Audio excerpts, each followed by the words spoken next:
আসসালামু আলাইকুম। রাফসানদার ছোট ভাইকে ১৬ লাখ টাকা জরিমানা করেছে।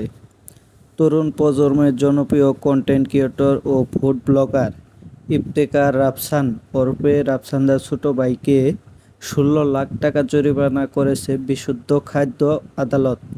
সেই সঙ্গে অনুমোদনহীন ড্রিঙ্কস ব্লো ৭ দিনের মধ্যে বাজার থেকে প্রত্যাহারের নির্দেশ দেওয়া হয়েছে। বুধবার ২৮শে আগস্ট বিশুদ্ধ খাবার আদালতের বিচারক আলাউল আকবরের এ আদেশ দেন।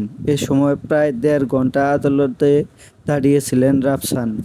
ব্লু ড্রিঙ্কস পানীয়টি অনুমোদনহীন হওয়ায় নিরাপদ খাদ্য কর্তৃপক্ষের ক্ষমতাপ্রাপ্ত খাদ্য পরিদর্শক মোহাম্মদ কামরুল হাসানের আবেদনে বলেন, ব্লু এর কোনো অনুমোদন নেই, এমনকি ওষুধ প্রশাসন জানে না সব ওষুধ নাকি পানীয়।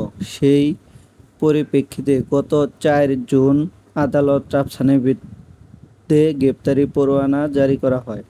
এর আগে গত ২৪ এপ্রিল কুমিল্লা নগরীর বেসিক এলাকায় অবস্থিত মেসার্স ব্লু ড্রিঙ্কস কারখানায় অভিযান চালানো করা হয়, যা গত ১৬ মে নতুন করে সামাজিক যোগাযোগ মাধ্যমে ভাইরাল হয়। ওই সময় ইফতেখার রাফসানের ব্লু ড্রিঙ্কস তৈরি কারখানায় মানহীনভাবে ব্লু ড্রিঙ্কস তৈরি করায় অভিযানে ৩০,০০০ টাকা জরিমানা করা হয়। জানা যায়, কুমিল্লা বেসিক শিল্পনগরীতে অবস্থিত ড্রিঙ্কস ব্লু বেভারেজ প্রতিষ্ঠানটি মোড়কজাতকরণ নিবন্ধন সনদ গ্রহণ না করে ইলেকট্রোলাইট ড্রিঙ্ক পণ্য প্রস্তুত করে আসছিল। এছাড়াও কারখানায় কোনো পরিমাণ যন্ত্র ছাড়াই বোতলজাত করা হচ্ছিল ড্রিঙ্কসগুলো।